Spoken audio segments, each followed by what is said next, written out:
हमारे तीर्थ रक्षक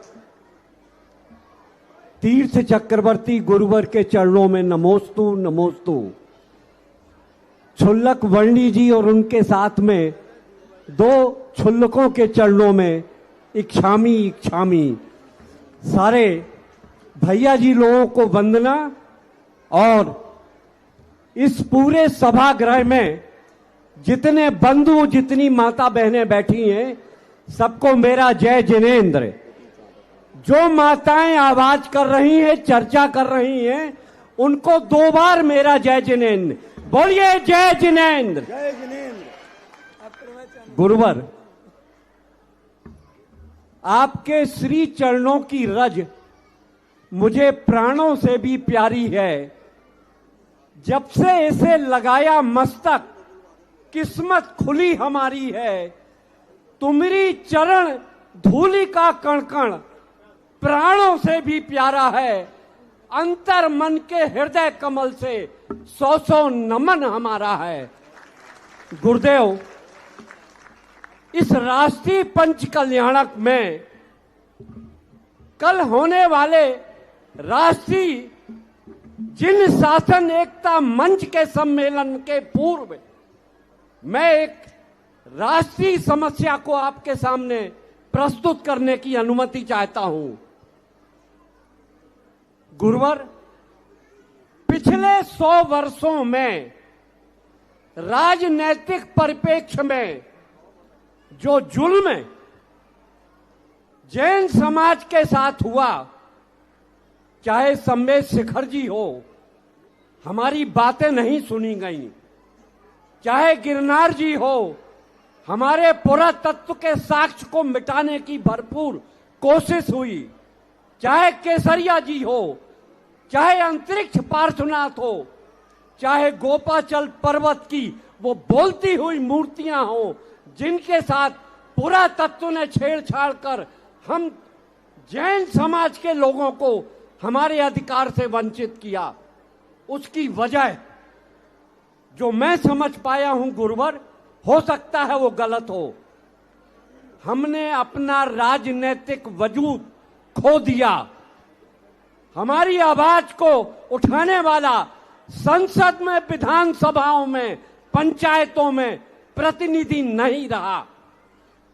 हम कोई भी अपना कष्ट प्रस्तुत करते हैं, कोई भी हमारी समस्या होती है, वोट बैंक की राजनीति के तहत कोई जैनियों की बात सुनने को तैयार नहीं है।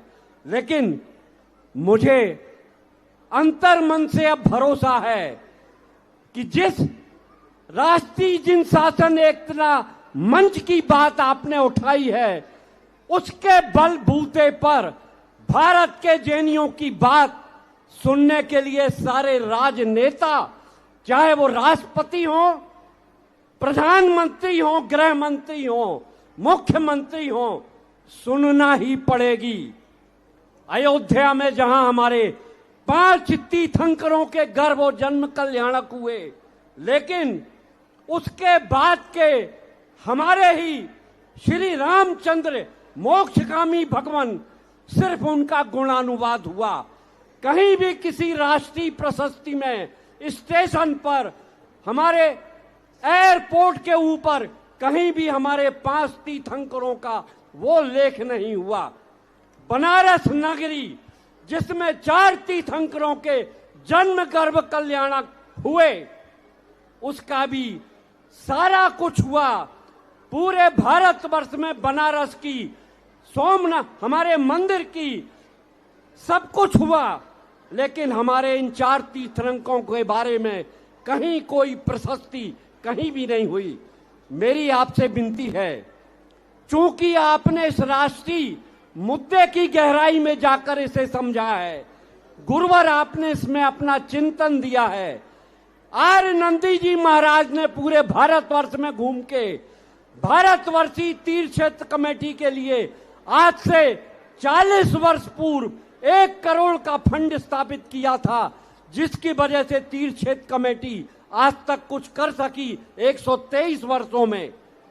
मेरी आपसे करजोर विनती है पूरे भारतवर्ष के जैनियों की तरफ से इस राष्ट्रीय पंच कल्याणक महोत्सव के इस प्रसंग पर कि हे गुरुवर, जब तक हम अपनी आवाज को बल नहीं देंगे, हमारे जैनियों का सुनने वाला कहीं कोई माई बाप नहीं है।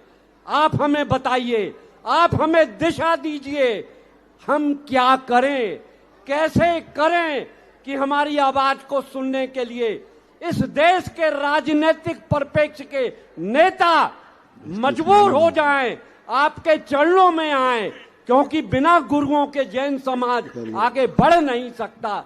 कल इसके इसी भावना के साथ नमोस्तु। कल इसके संबंध में काफी चर्चा होने वाली है और हमने सबको एक ही बात कही कि आप लोग चुनाव में बैंक वोट नहीं बना पा रहे। जैनियों का बैंक वोट बन जाए और उसी का हमारा प्रयास है कि जिन शासन एकता के नाम से जैनियों का बैंक वोट हो जाए। बैंक वोट जब होता है तो नेता वोट की गिनती देखता है, हाँ वोट बैंक हो जाता है। वोट बैंक करके यानी वोटों को एक सेंट्रलाइज हो जाए, तो ये बहुत बड़ी चीज होना चाहिए। कल अपन इस पर चर्चा करेंगे।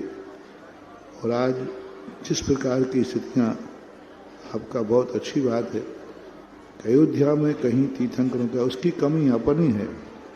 हमने कभी मांगी ही नहीं कि बनारस में, मालूम ही नहीं, दुनिया ही को मालूम नहीं है, अजैन लोगों को मालूम नहीं है कि तीर्थंकरों का जन्म अयोध्या में हुआ। हमें उसके लिए प्रचार प्रसार में कमी है। हम सरकार तक अयोध्या की गरिमा अपनी तरफ से नहीं भेज पाए। हम बनारस की महिमा नहीं भेज पाए कि पारसनाथ का जन्म बनारस में हुआ, 4 तीर्थंकर। तो हमारे प्रचार प्रसार की कमी रही। हम जितना प्रचार प्रसार कर रहे हैं उसमें अभी बहुत ज़्यादा जरूरत है। और हम अपने सरकार पे, हम रेलवे स्टेशनों पर बड़े बड़े होल्डर लगाएं, बड़े बड़े स्थान लगाएं। जैन ऋषभ देव देवादि देव ऋषभ देव की जन्मस्थली अयोध्या, पारसनाथ की जन्मस्थली बनारस। तो हमें थोड़ा सा विज्ञापन की तरफ आना पड़ेगा। कल अपन इस पर विस्तार से चर्चा करेंगे। और आज के आरती पुण्यार्जक शोधर्मेंद्र परिवार साथ देंगे। श्रीमती सुशीलाबाई, अशोक कुमार, राजकुमार, ताराचंद, आनंद विकास, समस्त थोरा परिवार संधारा वाले कोटा और ब्रह्मचारी संयम भैया के बड़े पापा मम्मी श्रीमान प्रदीप जी, अंजना जी, साक्षी, सौम्या, दिया सपरिवार अहमदाबाद। और आज के आहार